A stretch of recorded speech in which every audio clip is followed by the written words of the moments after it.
Hello, I'm Pedro Mora with Pacific Media. And now, Pauline.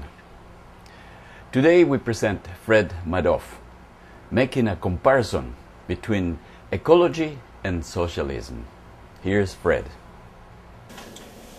The book was mentioned. This is a new book that's out. It was based on an article that John Bellamy Foster and I wrote in Monthly Review, which is where I've written a number of articles, and John is the editor of it. And this came out in August.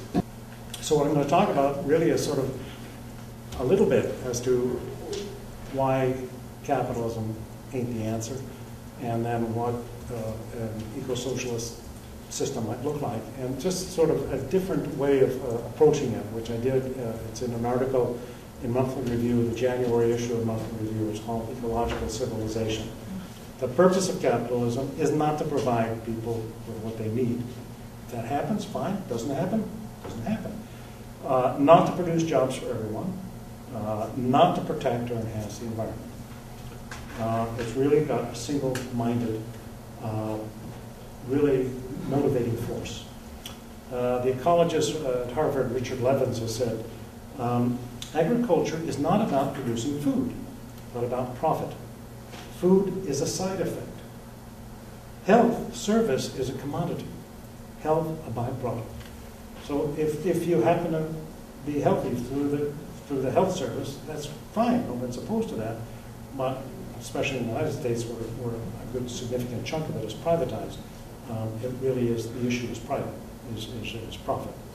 The other side of the coin is as it's producing this great wealth, it's also producing the poverty on the other side. And the other thing that it's really good at is stimulating crises of all types of crises that just come out of the system. Be they warfare coming out of the imperial system, the wars in Iraq and Afghanistan, or other wars, including Libya, whether there are attacks on other countries as well, whether it's an economic disaster or crisis, whether it's an ecological crisis. Capitalism spins off crises, basically, and it keeps producing them and producing them, and it's almost an unending series of crises of different types that are produced through the system. And what we have now is basically an unfolding ecological disaster happening at a world level.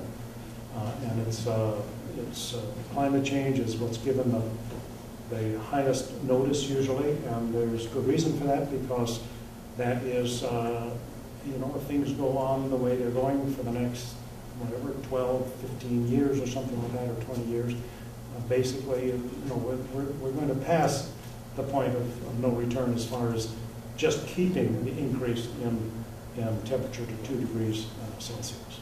So the more sophisticated environmentalists understand that there are the spin-offs that occur, what they call externalities, that occur just by the workings of the way capitalism works now. And that is the pollution of this air, soil, water, etc. And also some of them will talk about some of the social inequities. So many environmentalists say, okay, growth is a problem. We understand that's a problem. We can't have a system which continues to grow because of these potential pollution, and extracting more minerals, etc. So what I just want to show you is a couple of slides showing just what happens when the system slows down. This is real rate of growth of gross domestic product in the United States. So it's corrected for inflation. When the rate of growth was less than 2%, really less than 2%, essentially there were no jobs added to the system. The average rate of growth was 0, and there was no jobs added to the system, because you had negative growth canceling out the years when there was some positive growth. It was less than 2. Bear with me on this? And when it grew from 2 to 3%, you had this amount of growth in jobs, and that's the average GDP, which was somewhere 2.75 2004, etc., etc. The point here is, basically, right now, in the United States, if you want to solve the jobs problem, you need to have a rate of growth of somewhere around 3 to 4%. Now in the United States, it's growing between 1 and 2%. Okay? Probably less if you correct it for inflation. So that the point of this is that you need to have a reasonably high rate of growth in order to produce jobs given that system that we have, that is capitalism. Well, what does a 2% rate of growth mean? 2% rate of growth means that the economy doubles in 36 years. So if you're talking about a system where you're saying, my God, we've got to slow down, we're talking about doubling in 36 years. A 3% annual rate of growth would continue for 24 years. You would double the whole economy. Okay, so this is the issue, that if the economy is going to grow fast enough to produce jobs, it's not a very, you're going to destroy the environment, basically, is what it comes down to. Basically, I don't see any way to do it. I don't see how we're going to have a system of capitalism that doesn't grow. The only one that we know of, the only capitalist system we know of, if it doesn't grow, it's in a major crisis. And as a matter of fact, if it's growing slowly, you have a major economic crisis. There is no way, in my understanding of events and of the economics and of politics, etc., that we can have a hope of creating an ecological civilization, an ecologically sound civilization that is capitalist. I think it's just not possible. Yeah. And I think, and to me, the growth issue, and many environmentalists, they understand that. They say the growth, we can't have a system that always grows. Okay, right now, if everyone's going to live at a standard of living of middle-class people in the United States, you need 4.5 Earths to supply the resources for them, let alone what will happen in the year, when we have 9 billion people. There's 7 billion people. We don't have 4.5 Earths. We have 1 Earth with that Earth's resources. So, so a system that in its very essence has to grow, that issue in and of itself makes capitalism unsustainable from an environmental point of view, and it makes it a destroyer of the environment. Just that point of view, forgetting anything else, forgetting the other externalities, if you will. Okay, so what can I do? So one of the things I said, well, I've dealt with the whole issue of how do you take ecology and use the basic principles of ecology in agriculture. How can we take the pillars that make ecosystems strong and use that to build a strong agricultural ecosystem? And so that's something that I've been doing work on and teaching on and writing on, etc. I said, well, what happens if we took those same pillars and we use them and applied them to society? What would it look like? And if you talk about strong natural ecosystems, there are not all natural ecosystems are strong. Okay, some are very fragile. Okay? But if you talk about strong natural ecosystems, they have these common characteristics, or these pillars that really make them strong. And one is that they have self-regulation within the ecosystem. And that's normally considered to be like a population regulation. This particular plant doesn't take over because there are other things that will control it. This bug will control that bug. Okay, it's like the food web. So that, and it also happens in soils too, which is an area that I've worked on as well. So you have, it's really normally thought of in an ecological sense of the interaction of the dynamics of the different organisms really keeping each other under control so that no one of them explodes and really takes over, so you don't get outbreaks. In strong ecosystems, you don't tend to get outbreaks of pests, of diseases. Diversity, of course, is very important for a strong ecosystem because it really helps to create basically protection by having a lot of diverse organisms. This, again, thinking of ecosystems, I'm going to come back to society in a second. By having a lot of different organisms present, diversity of organisms, and maybe even diversity of microhabitats within the ecosystem. You have protection. You have protection from, again, the potential for one of the organisms to sort of take over. Efficient natural cycling. In ecosystems that are strong, you have good cycling of nutrients enter the water, where organisms decompose them in the soil, plants take them up, either they're eaten by a higher animal, insect, or whatever, and the waste, and the animals themselves, of course, when they die, return to the soil, and it all gets cycled around. You have pretty tight nutrient cycling, pretty good water cycling. Water tends to enter the soil instead of running off, causing erosion, etc. And by the way, this was an issue that Marx raised, and he was the only one of nutrient cycling. Basically, that was a major metabolic rift, the terminology that he used, and John Bellamy Foster has written about that. As a soils student, when I was reading Capital and I saw that, I said, my God, he was thinking about that. As people got removed from the land and moved into the cities, you had less of a cycling of nutrients. And the nutrients were transported from the rural areas to the cities, and then directly at time into the Thames River and into the streets. And then from the 1950s on in the United States, we've had a second rupturing of the nutrient cycle, with really the divorcing of the animals that people eat from the land that produces the feed for the animals. So the animals are raised in large feedlots or in these poultry houses. I walked into one. They don't want you to walk very far in because of biosecurity, afraid you're going to bring in a disease, but like 50,000 birds in this one structure. And so the feed is brought to them. The place that produces the feed needs to buy fertilizer, and at the place where the animals are produced, I don't want to call them farms, they're really animal factories. You have an accumulation of the manure. So you have a complete rupturing of the nutrient cycle with a lot of spin-offs. Okay. So then there's self-sufficiency. I mean, almost by definition, natural systems are self-sufficient. They're just operating. They're doing their thing. They need, obviously, inputs of sunlight, and they need rainfall. But aside from that, everything is working it is a self-sufficient system. And the other thing is that a strong ecosystem is resilient. It can bounce back. If something happens to it, it can bounce back. And it can recreate itself, if you will. Self-renewal of a damaged ecosystem. And you can think of that, a hurricane comes through and blows down a bunch of trees, but there are saplings underneath which will come up and take over.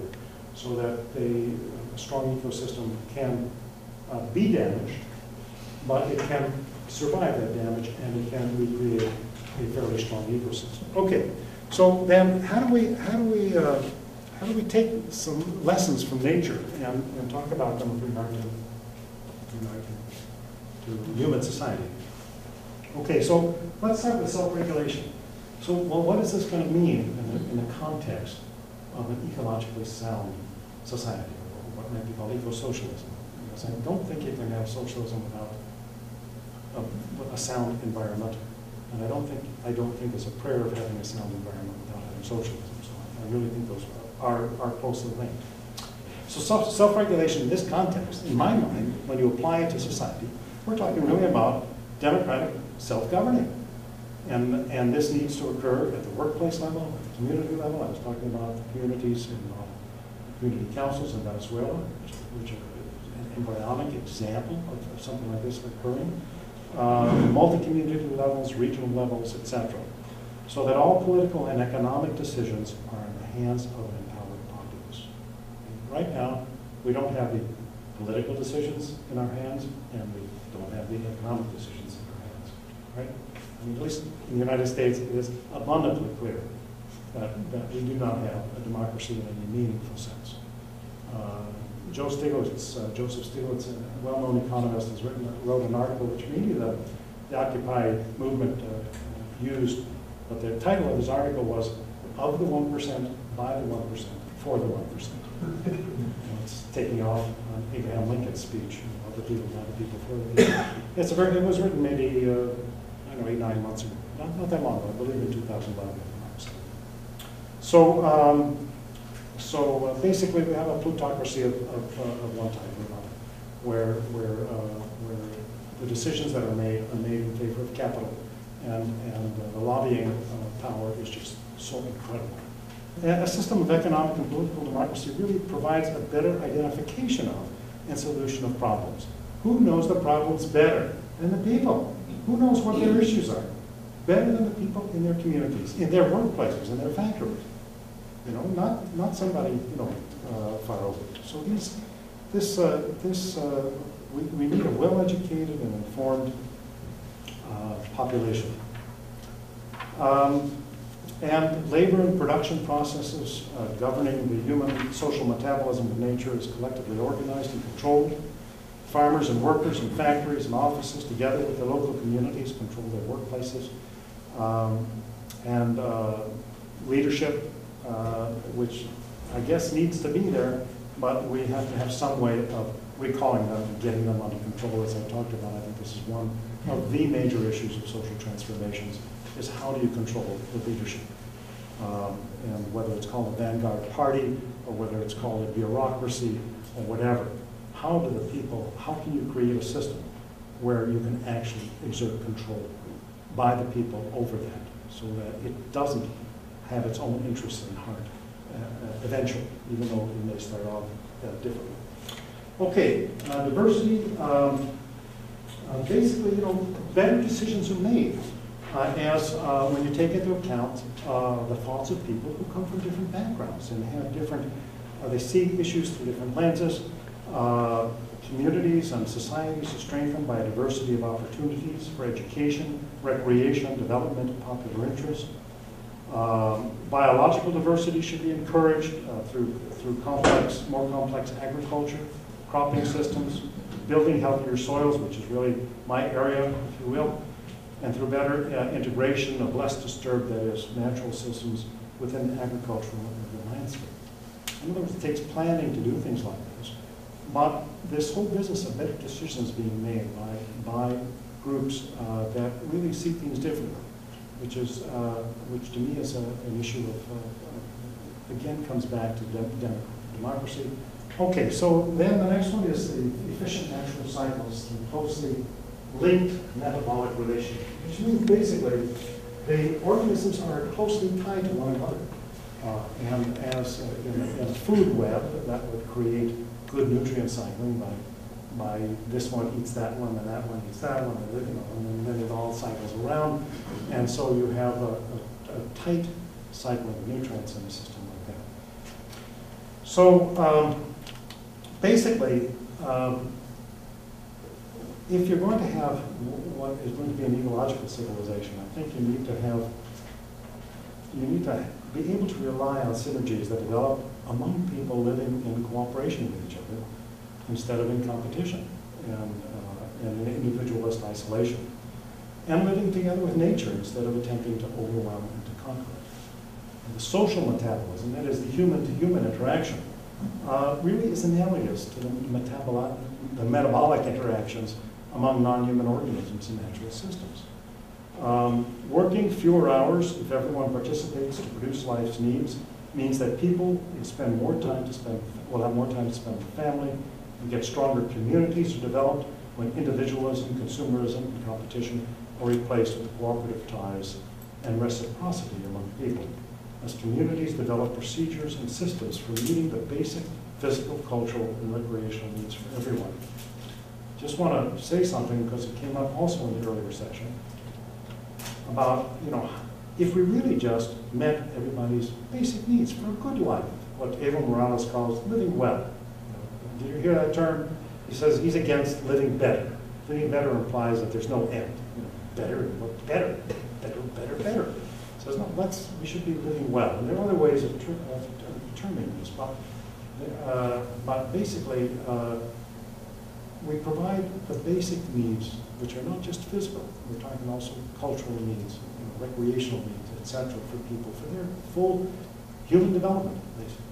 This can be supplied in the advanced countries right now with relatively little labor because of the incredible amount of waste in the system. That's the issue that came up before. My point is, there's an incredible amount of waste in the system. And if that waste was eliminated, and I'm talking now of the advanced capitalist countries, if that waste was eliminated, and we really produced enough to provide everybody with decent food, housing, medical care, clothing, recreation, etc., all the parts of what might be a good life, living well. Okay? that would, I don't know how many hours a week one would have to work, but it's nowhere near 40. And if we had everybody pitching in, people, before this, we're talking about maybe 2 days a week or 3 days. I don't know. I have absolutely no idea. Okay? Okay. Now, self-sufficiency, which is one of the characteristics here. And I think that really, in ecological civilization, one of the things that we should be striving for is to try to have as much self-sufficiency as possible with regard to many needs, such as food and water and housing and energy at the local and the community level. This doesn't mean you have to be totally self-sufficient, but it's something to strive towards, so that you have the knowledge and skills for providing the basics of what people need within the community. You don't have to go outside of the community. It also means you don't have to transport a lot of stuff back and forth. Self-sufficiency may include using relatively small scale local forms of renewable energy instead of depending on these new, huge windmills and huge hydroelectric dams, etc., which I know you're all well aware of. So whether it's green or not, the long distance transport of electricity versus more local and smaller at community level production is really the issue. Part of self-sufficiency would be community-based food systems. And we really should be trying to do the best to provide the food that we need in our community from nearby.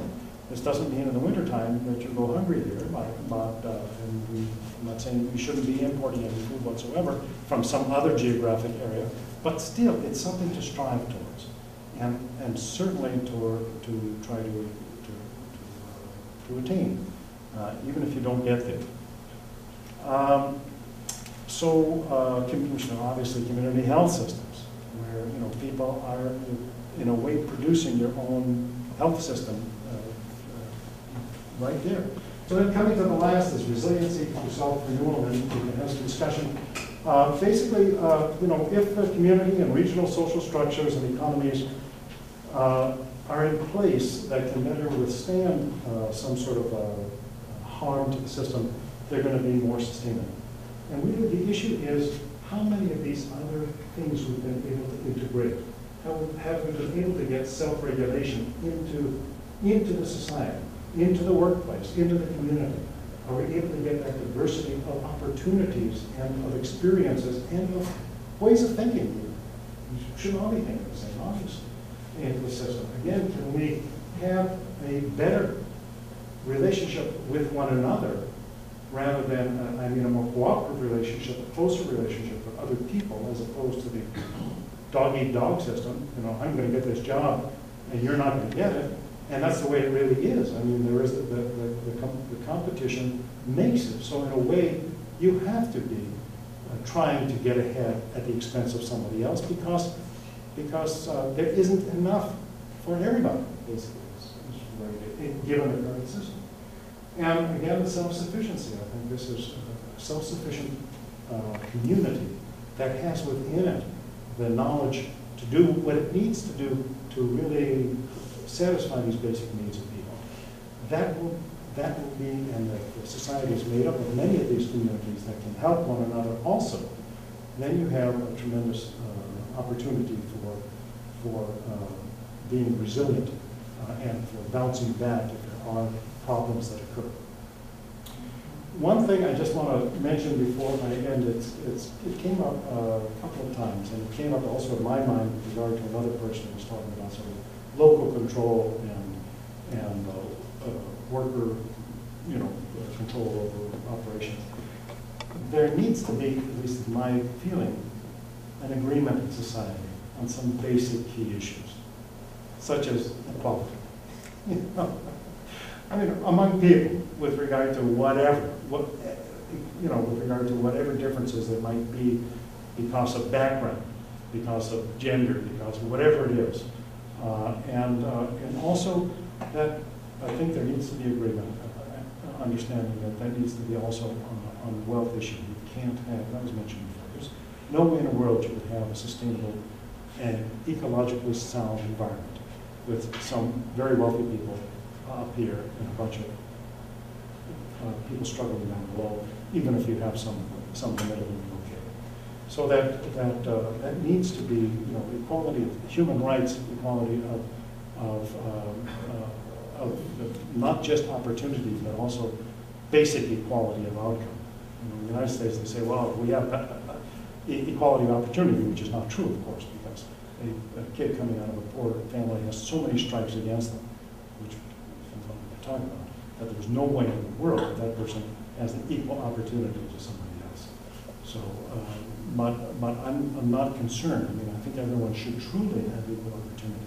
But we should try to strive to have equal outcome. And that equal outcome really is each person obtaining, what they need and want out of life, basically to fulfill what they consider their human potential. And it could be, I want to be a musician, or I want to do this, or whatever it is. I don't know. It's going to be different for different people. And we have to help them to achieve those types of outcomes. So it's not just an ecological issue, it's a human issue, a humanity issue. Fred Magdoff calls for self-regulation in order to have local control in our ecological and political activities. He says there needs to be an agreement. And yes, we need to have our own citizens' agenda. Our own laws and regulations need to be agreed upon and written down on a constitution. Now Pollen.ca is a cyber forum where citizens can introduce their initiatives and be counted. Also, this booklet, Perpetual Direct Democracy, published by Amazon.com, gives an example of a new constitution.